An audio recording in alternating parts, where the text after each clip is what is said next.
Una mujer dejó a su bebé en una iglesia, pero 20 años después, un cura reveló la verdad. La noche era fría y silenciosa en León, una ciudad que dormía bajo el manto de un cielo sin estrellas. La calle San Isidoro, estrecha y adoquinada, estaba bañada por la luz ámbar de una farola que parpadeaba como si estuviera a punto de rendirse. El viento soplaba leve, arrastrando hojas secas que crujían al rozar el suelo, y en la distancia se escuchaba el silbato melancólico de un tren que cruzaba las vías al otro lado del río Bernesga. Fue entonces cuando una figura emergió de las sombras. Era una mujer joven, apenas una sombra bajo una capucha raída que le cubría el rostro. En sus brazos llevaba una cesta de mimbre, y dentro, envuelto en una manta deshilachada, un bebé dormía plácidamente, ajeno al mundo que lo rodeaba. Ella se detuvo frente a la iglesia de San Isidoro, un edificio antiguo de piedra oscurecida por el tiempo. Las puertas de madera, gastadas y llenas de grietas, parecían cerradas al mundo, pero la joven no dudó. Con manos temblorosas, dejó la cesta en los escalones de entrada. El frío del suelo se colaba a través de sus zapatos gastados, y por un instante se quedó mirando al pequeño, sus ojos brillantes bajo la tenue luz. Un sollozo escapó de su garganta, apenas audible, mientras susurraba un lo siento que se perdió en el aire. Luego, como si temiera arrepentirse, dio media vuelta y corrió calle abajo, su figura engullida por la oscuridad. Segundos después, la puerta de la iglesia chirrió al abrirse. Un hombre mayor, con el cabello blanco y una sotana negra, salió al umbral. Era el padre Antonio, el párroco de la parroquia desde hacía décadas. Sus ojos se abrieron con sorpresa al ver la cesta, y con un suspiro cansado, se inclinó para recogerla, murmurando una oración en voz baja mientras el tren seguía gimiendo en la distancia. 20 años después, la ciudad había cambiado poco.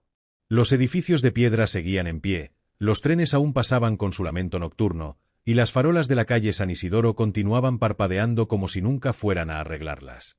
Carmen, ahora una mujer de 35 años, vivía en un bloque de pisos en las afueras, un lugar de paredes grises y escaleras que olían a humedad y lejía. Trabajaba como cajera en el Mercadona de la avenida Ordoño 2, un empleo que no le pedía más que sonreír a los clientes y pasar productos por el escáner. Su vida era sencilla, casi invisible. Llegaba a casa al atardecer, calentaba una sopa de sobre en el microondas y se sentaba frente a un televisor que emitía telenovelas sin sonido. No tenía amigos cercanos, ni familia que la visitara. A veces, cuando el silencio era demasiado pesado, se quedaba mirando por la ventana, viendo cómo las luces de León titilaban en la distancia, como si la ciudad le susurrara algo que no lograba entender. Esa tarde, al volver del trabajo, encontró un sobre deslizado bajo su puerta. Era blanco, sin sello ni remitente, solo su nombre escrito a mano con una caligrafía temblorosa: Carmen. Lo abrió con dedos torpes, esperando una factura o un aviso del casero, pero dentro solo había una nota breve: debes venir a la iglesia. Es sobre tu pasado. El papel se le escapó de las manos y cayó al suelo, y por un instante, el ruido del tráfico en la calle se desvaneció. Su corazón latió con fuerza, un eco sordo que llenó la habitación. No sabía quién lo había enviado, pero algo en esas palabras le heló la sangre.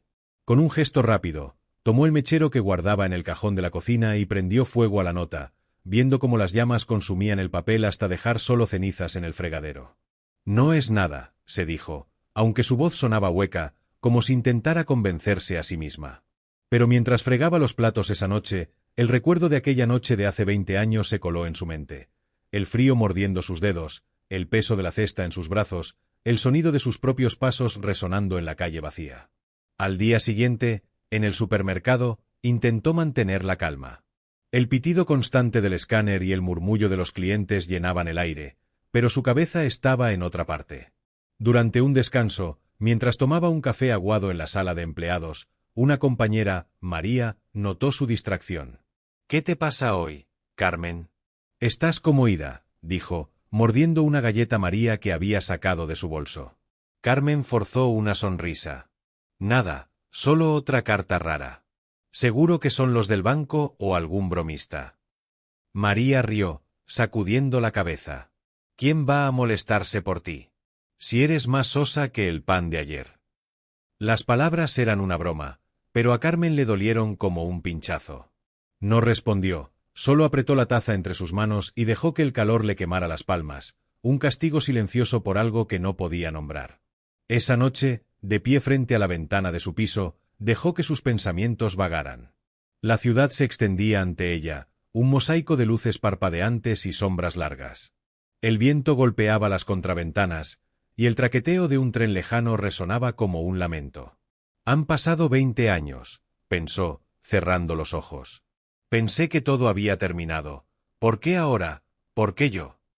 La imagen de aquella cesta en los escalones de la iglesia volvió a ella, nítida como si hubiera sucedido ayer. El frío, el peso en su pecho, el llanto que nunca escuchó porque el bebé estaba dormido. Abrió los ojos de golpe, buscando aire, y por un segundo juró ver algo en el reflejo del cristal, una silueta pequeña, borrosa, como un eco del pasado mirándola fijamente. Intentó dormir, pero el sueño no llegaba. Se sentó en el sofá con una manta sobre los hombros, mirando el reloj de pared que marcaba las 2 de la madrugada. El silencio del piso era opresivo, roto solo por el zumbido del frigorífico y el goteo de un grifo mal cerrado. Decidió que lo ignoraría, que no iría a la iglesia, que quien fuera que hubiera enviado esa carta no tenía poder sobre ella. Pero entonces, el teléfono sonó.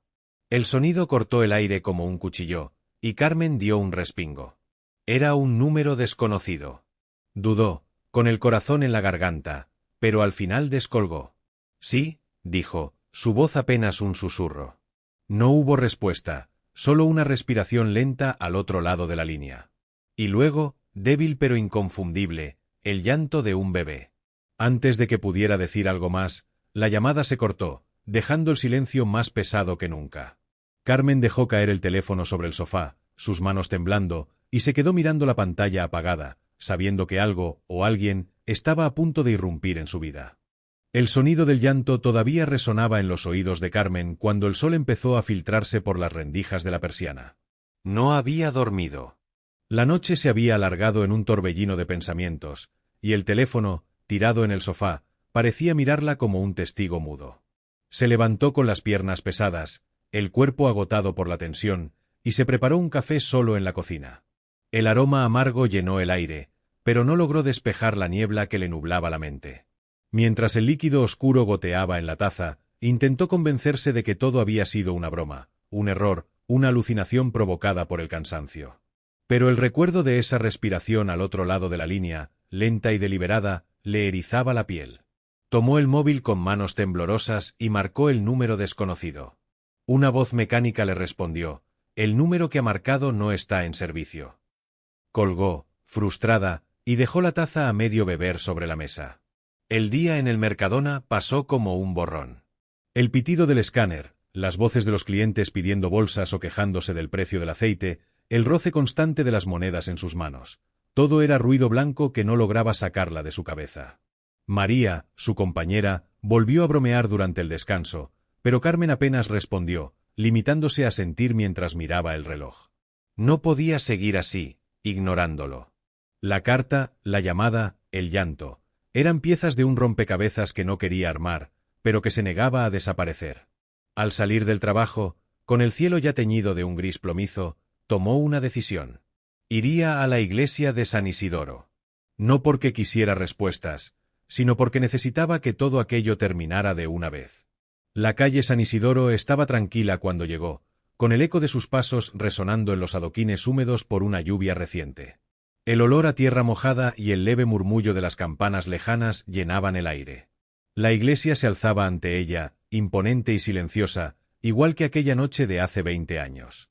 Dudó frente a los escalones, el mismo lugar donde había dejado la cesta, y por un instante sintió que el tiempo se detenía. La puerta de madera crujió al abrirse, y el padre Antonio apareció en el umbral, como si la estuviera esperando. Era un hombre enjuto, de rostro arrugado y ojos profundos que parecían ver más allá de lo evidente.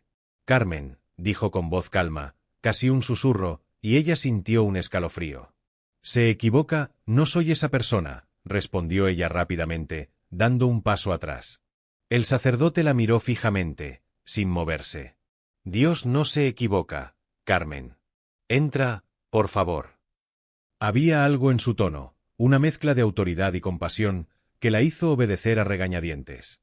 El interior de la iglesia olía a incienso y madera vieja. Las velas parpadeaban en el altar, proyectando sombras que danzaban en las paredes de piedra. Carmen se quedó cerca de la puerta, con las manos apretadas en los bolsillos de su chaqueta. «Recibí una carta», dijo finalmente, rompiendo el silencio. «No sé quién la envió, pero decía que viniera aquí. ¿Fue usted?» El padre Antonio negó con la cabeza, caminando lentamente hacia el altar. «No fui yo. Pero sé por qué estás aquí». Hizo una pausa, girándose para mirarla. «Dejaste algo en esta iglesia hace mucho tiempo. Ha vuelto». Las palabras cayeron como un martillo, y Carmen sintió que el aire se volvía pesado. «No sé de qué habla», mintió, aunque su voz tembló. Quería correr, escapar de esa mirada que parecía atravesarla, pero sus pies no se movían. El sacerdote dio un paso hacia ella, su expresión suavizándose. «No tienes que huir más, Carmen. Pero debes estar preparada». Antes de que pudiera responder, el sonido de un trueno retumbó afuera, y ella aprovechó la excusa para salir corriendo, dejando al padre Antonio solo entre las sombras. De vuelta en su piso, la lluvia golpeaba las ventanas con furia, y el viento hacía temblar los cristales. Carmen se sentó en la cocina, con las luces apagadas, mirando una caja vieja que había sacado del armario. La había guardado durante años, escondida detrás de ropa que nunca usaba, como si ignorarla pudiera borrar lo que contenía. Con dedos inseguros, levantó la tapa. Dentro había fotos descoloridas, un par de cartas arrugadas y, al fondo, una imagen que no había visto en mucho tiempo. Ella, joven y asustada, sosteniendo a un bebé envuelto en una manta. La tomó con cuidado, como si pudiera romperse, y los recuerdos la golpearon con fuerza. La discusión con su madre resonó en su mente como si estuviera ocurriendo otra vez. «Eres la vergüenza de la familia», gritaba su voz, cortante como un cuchillo. «No puedes quedarte con eso aquí. Hazlo desaparecer». Carmen había llorado, suplicado, pero al final cedió. Esa noche, bajo la lluvia, llevó al bebé a la iglesia, pensando que era lo mejor para los dos. Ahora, mirando la foto, se preguntó si alguna vez había creído realmente en esa mentira. El sonido de la lluvia llenaba la habitación, y Carmen cerró los ojos, dejando que las lágrimas corrieran por su rostro. «No quería hacerlo», pensó, apretando la foto contra su pecho. «Pensé que era lo mejor. Pero ese llanto, aún lo llevo dentro». No sabía cuánto tiempo pasó así, perdida en el pasado, pero el timbre de la puerta la sacó de golpe de sus pensamientos. Era tarde, casi medianoche, y el sonido la hizo estremecerse. Se levantó lentamente, limpiándose la cara con la manga, y miró por la mirilla. Un joven estaba allí, empapado por la lluvia, con el cabello oscuro pegado a la frente y una expresión seria en el rostro. No lo reconoció. Abrió la puerta apenas un poco, manteniendo la cadena puesta. «¿Quién eres?», preguntó, su voz ronca por el llanto. El chico la miró fijamente, y algo en sus ojos le resultó inquietantemente familiar. «Soy Javier», dijo, con un tono que no admitía dudas. «Tenemos que hablar de la iglesia. Sé quién eres». La puerta tembló en sus manos, y Carmen supo, en ese instante, que no había vuelta atrás. La lluvia seguía cayendo con furia afuera, golpeando las ventanas del pequeño piso de Carmen como si quisiera entrar a la fuerza.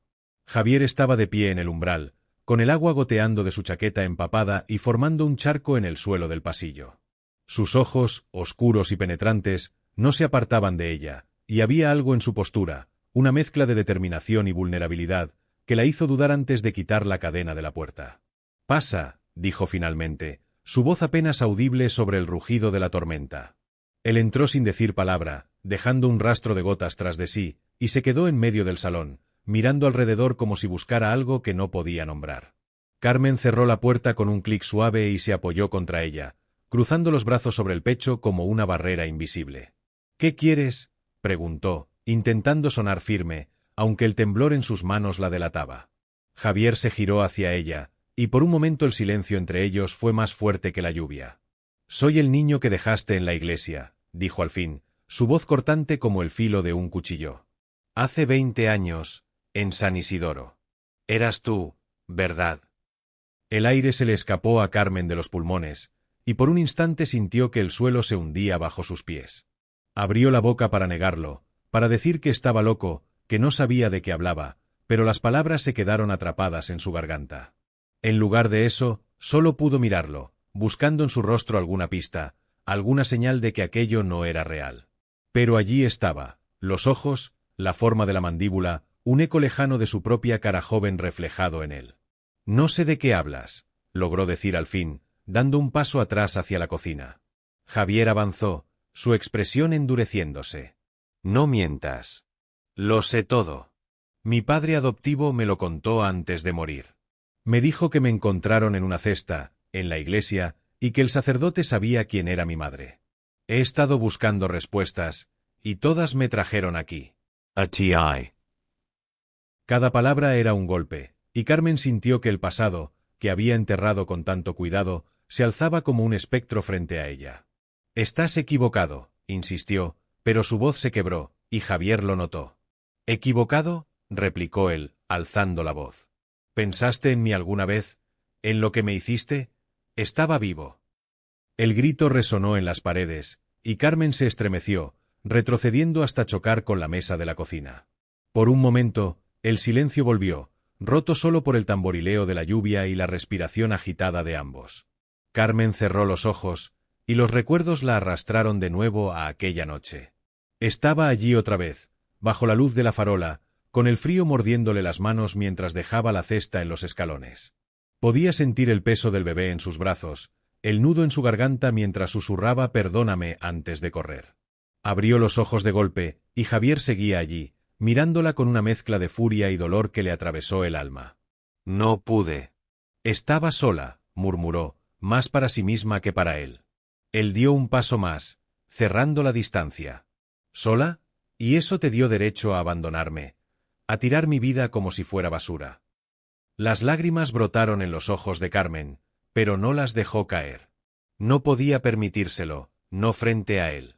Antes de que pudiera responder, el sonido de pasos en el pasillo los interrumpió. Era doña Rosa, la vecina del piso de al lado, una mujer mayor con el pelo teñido de un rojo chillón y una curiosidad insaciable. Llamó a la puerta con golpes secos. «Carmen, ¿qué pasa ahí dentro? He oído gritos». Carmen se limpió la cara rápidamente y abrió la puerta solo un poco. «No pasa nada, Rosa. Solo una discusión. Vuelve a tu casa». Pero la mujer entrecerró los ojos, intentando mirar por la rendija. «¿Quién es ese chico? No lo he visto antes. ¿Es familia?» La pregunta fue como una puñalada, y Carmen cerró la puerta de golpe, apoyándose contra ella otra vez. Javier la miró, esperando una respuesta que no llegó. Decidió que no podía enfrentarlo sola. Al día siguiente, con el cielo aún gris pero la lluvia convertida en una llovizna suave, volvió a la iglesia. El padre Antonio estaba allí, barriendo el suelo cerca del altar con movimientos lentos y precisos. Cuando la vio entrar, dejó la escoba a un lado y se acercó. «Sabía que volverías», dijo, su voz serena como siempre. Carmen tragó saliva, sintiendo el peso de la noche anterior en cada palabra. «Él vino a mi casa. Dice que es mi hijo». El sacerdote asintió, como si no le sorprendiera. «Javier. Lo he visto por aquí, preguntando. Tiene derecho a saber». Ella negó con la cabeza, desesperada. «No puedo hacerle esto. No puedo enfrentarlo». El padre Antonio puso una mano en su hombro, un gesto cálido que contrastaba con el frío de la iglesia. «No se trata solo de enfrentarlo, Carmen. Se trata de sanar. Para los dos». Hizo una pausa, mirándola con esos ojos que parecían leerle el alma. «Siéntate. Hablemos». Se sentaron en un banco de madera, y el crujido del asiento llenó el silencio. Carmen apretó las manos en su regazo, mirando las velas que ardían en el altar. «Me odia», dijo al fin, su voz temblando. «Y con razón. Pero no puedo contarle todo. Todavía no». El padre Antonio suspiró, apoyando las manos en sus rodillas. «El odio es solo dolor disfrazado. Dale tiempo. Y date tiempo a ti misma». Ella lo miró, buscando consuelo en sus palabras, pero solo encontró más preguntas. Hablaron un rato más, con el sacerdote intentando calmarla, pero cada frase de él parecía abrir una nueva herida en ella. Cuando salió de la iglesia, el aire fresco le golpeó la cara, y por un momento se sintió más ligera. Pero entonces su teléfono vibró en el bolsillo. Era un mensaje del padre Antonio. Ven mañana. Hay algo más que debes saber. No se trata solo de ti. Las palabras se le clavaron en el pecho, y mientras caminaba de vuelta a casa, con el sonido de las campanas resonando a lo lejos, supo que lo peor aún estaba por venir. El cielo sobre León estaba cubierto de nubes negras cuando Carmen llegó a la iglesia de San Isidoro al día siguiente. La llovizna había dado paso a una tormenta más fuerte, y el viento aullaba entre las calles estrechas, haciendo temblar las ramas desnudas de los árboles. Sus pasos resonaban en los adoquines húmedos, y cada uno parecía pesar más que el anterior. El mensaje del padre Antonio había sido como un eco constante en su mente toda la noche, robándole el sueño y llenándola de un temor que no podía nombrar. No se trata solo de ti. ¿Qué significaba eso? ¿Qué más podía haber? Javier ya había irrumpido en su vida, arrancando las costras de una herida que ella había cubierto con años de silencio. No estaba segura de cuánto más podría soportar. La puerta de la iglesia estaba entreabierta cuando llegó, y el olor a incienso la recibió como un viejo amigo. Dentro, las velas ardían con un chisgueteo suave, y las sombras danzaban en las paredes de piedra como si tuvieran vida propia. El padre Antonio estaba cerca del altar, ordenando unos libros de himnos con manos lentas y precisas. Al verla, dejó lo que hacía y se acercó, su rostro sereno pero cargado de una gravedad que la puso en alerta. «Gracias por venir, Carmen», dijo, señalando un banco cercano. Ella asintió, pero no se sentó de inmediato. Se quedó de pie, con los brazos cruzados, mirando el crucifijo que colgaba sobre el altar.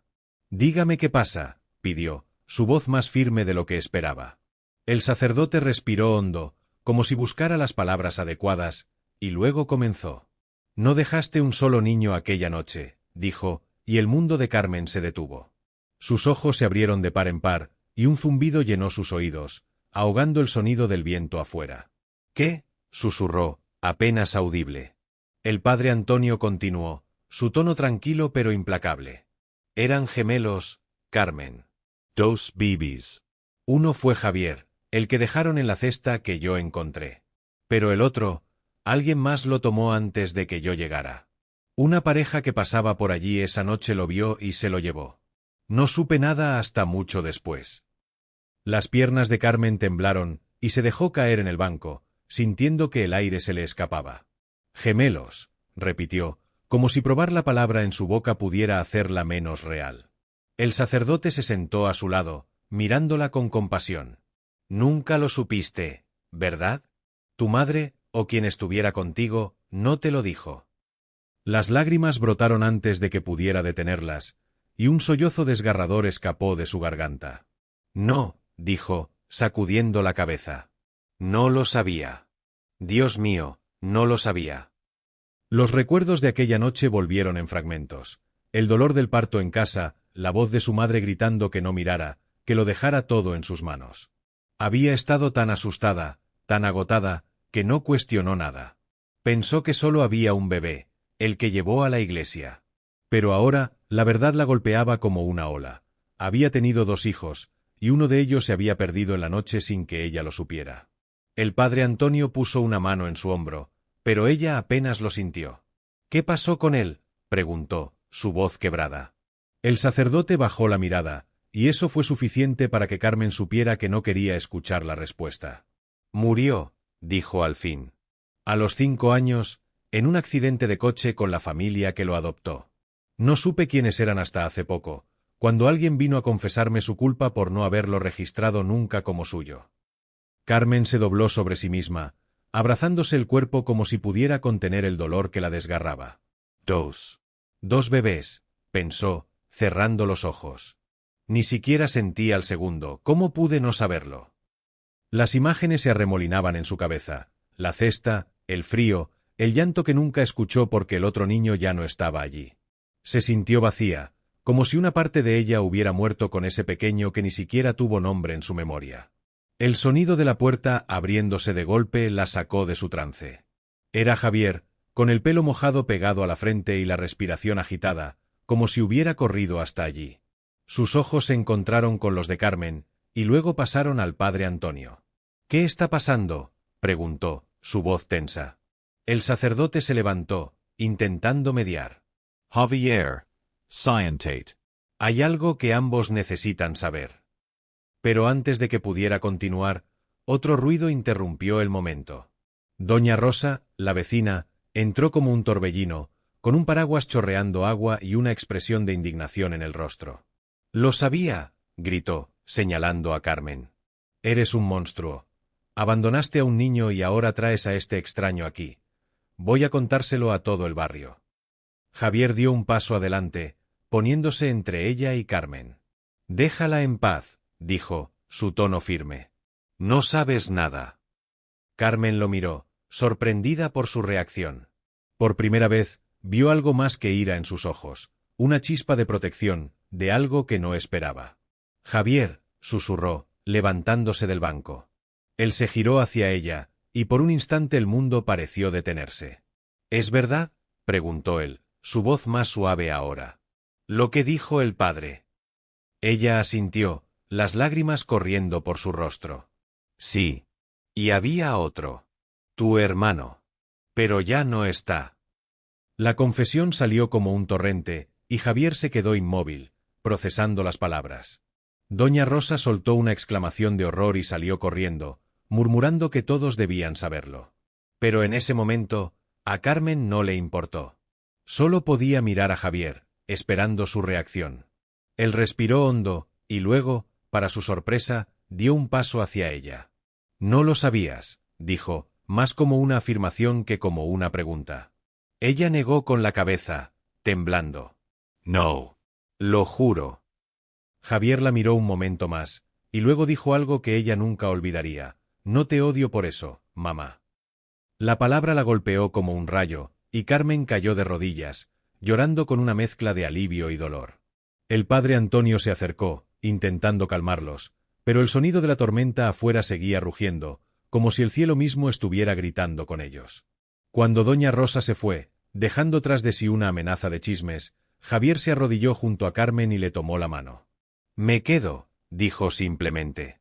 «Pero, ¿y ahora qué?». Ella lo miró a través de las lágrimas, sin saber cómo responder, pero sintiendo, por primera vez, que no estaba sola. Los días siguientes fueron un torbellino de emociones que Carmen apenas pudo procesar.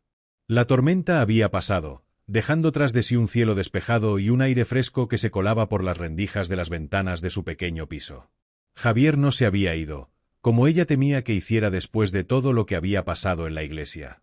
En cambio, se quedó, ocupando el sofá con una manta vieja que ella le había dado y llenando el espacio con una presencia que era a la vez extraña y reconfortante. No hablaban mucho al principio, como si ambos temieran romper el frágil hilo que los unía. Pero poco a poco, el silencio dio paso a palabras, y las palabras a algo que empezaba a parecerse a una rutina. Esa tarde, Carmen decidió cocinar algo especial. Sacó las patatas del armario, un par de huevos del frigorífico y una cebolla que había visto mejores días. «Voy a hacer una tortilla», anunció, más para sí misma que para Javier, que estaba sentado en la mesa de la cocina mirando su teléfono. Él levantó la vista, sorprendido. «¿En serio? Nunca supe cómo huele la comida casera». Ella sonrió, una sonrisa pequeña pero genuina, y empezó a pelar las patatas con un cuchillo desgastado. «Ahora lo sabrás», dijo, y el sonido de los huevos rompiéndose contra el borde del bol llenó la habitación. Mientras el aceite chisporroteaba en la sartén, Javier se acercó, curioso, y ella le enseñó cómo batir los huevos con un tenedor. Era un momento simple, casi trivial, pero para Carmen fue como recuperar un pedazo de algo que había perdido hace mucho tiempo. Entre el aroma de la tortilla y el calor de la cocina, las palabras comenzaron a fluir. Carmen habló primero, con la mirada fija en las patatas que se doraban. «Mi madre me obligó a hacerlo», dijo, su voz baja pero firme. «Esa noche, me dijo que no podía quedarme con el bebé, que nos echaría a la calle si no me deshacía de él. Yo tenía 17 años, estaba asustada. No sabía qué más hacer». Javier dejó de mover el tenedor, escuchándola en silencio. «No sabía lo de los gemelos», continuó ella. «Ella lo manejó todo, me dijo que no mirara, que me callara. Pensé que solo había uno, y cuando lo dejé en la iglesia, creí que estaba salvándolo de mí». Hizo una pausa, respirando hondo. «Nunca imaginé que había otro, que lo perdí sin siquiera saberlo. Las lágrimas amenazaron con salir otra vez, pero las contuvo, concentrándose en dar la vuelta a la tortilla con una maniobra torpe pero efectiva. Javier la miró, y por un momento no dijo nada. Luego, con una voz tranquila, habló. Yo crecí con una familia que no era mala, pero nunca sentí que encajaba. Cuando mi padre adoptivo me dijo la verdad, antes de morir, pensé que te odiaría. Pero ahora, no sé. Creo que te entiendo un poco. Puso el tenedor sobre la mesa y se recostó en la silla. Siempre quise tener algo mío, ¿sabes? Un taller de motos, tal vez. Algo que construyera con mis manos. Carmen lo miró, sorprendida por la calidez en su tono. Eso suena bien, dijo, y por primera vez en mucho tiempo, sintió un destello de esperanza. Pero la paz no duró mucho. Los rumores de Doña Rosa se habían extendido como fuego en el barrio. Al día siguiente, mientras Carmen compraba pan en la tienda de la esquina, notó las miradas de los vecinos, los susurros que se apagaban cuando pasaba. Abandonó a su hijo, oyó decir a una mujer mayor mientras pagaba. Y ahora ese chico raro vive con ella, añadió otra voz. Carmen apretó el pan contra su pecho y salió rápido, con el corazón latiéndole en las sienes. Cuando llegó a casa, Javier estaba recogiendo sus cosas del sofá. Me voy a quedar, pero no quiero que te hagan daño por mi culpa, dijo, evitando su mirada. Ella dejó el pan en la mesa y negó con la cabeza. No te vas. Esto lo enfrentamos juntos. Esa noche, decidió hacer algo que nunca había considerado antes. Fue a la iglesia de San Isidoro, donde el padre Antonio había organizado una reunión parroquial. La gente del barrio estaba allí, sentada en los bancos, con Doña Rosa al frente, lista para soltar su veneno. Carmen entró con Javier a su lado, sintiendo todas las miradas clavadas en ella. El padre Antonio le dio la palabra, y ella respiró hondo antes de hablar. Hace 20 años dejé a mi hijo en esta iglesia, empezó, su voz temblando pero clara. No lo hice porque quisiera, sino porque no vi otra salida. Mi madre me obligó, y yo era demasiado joven para pelear. Pero no sabía que eran dos. Perdí a uno sin siquiera conocerlo, y a Javier lo recuperé hace poco. Hizo una pausa, mirando a la gente. No pido que me perdonen, pero sí que entiendan. He vivido con esa culpa toda mi vida. El silencio llenó la iglesia, y luego, inesperadamente, alguien aplaudió. Pronto otros se unieron, y aunque no todos lo hicieron, fue suficiente para que Carmen sintiera que el peso en su pecho se aligeraba. Días después, ella y Javier fueron al cementerio de León. El padre Antonio les había dado la ubicación de la tumba del otro niño, una lápida pequeña con un nombre que no era el suyo, Ángel.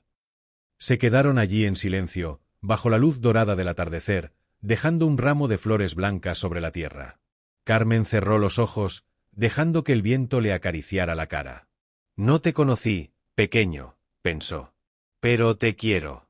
Perdóname. Javier le tomó la mano, y ella apretó la suya en respuesta. Mientras caminaban de vuelta, con el sonido de las campanas resonando a lo lejos, Carmen sintió que, por primera vez en 20 años, podía respirar sin que el pasado la ahogara. No sabía qué les depararía el futuro, pero por ahora, tenía a Javier, y eso era más de lo que jamás había soñado. Gracias por pasar tiempo con nuestros héroes. Escriban su opinión en los comentarios si esta historia ha tocado su corazón. Denle like y suscríbanse a nuestro canal para no perderse otras historias conmovedoras. Compartan este vídeo con sus amigos, quizá los inspire a hacer algo importante.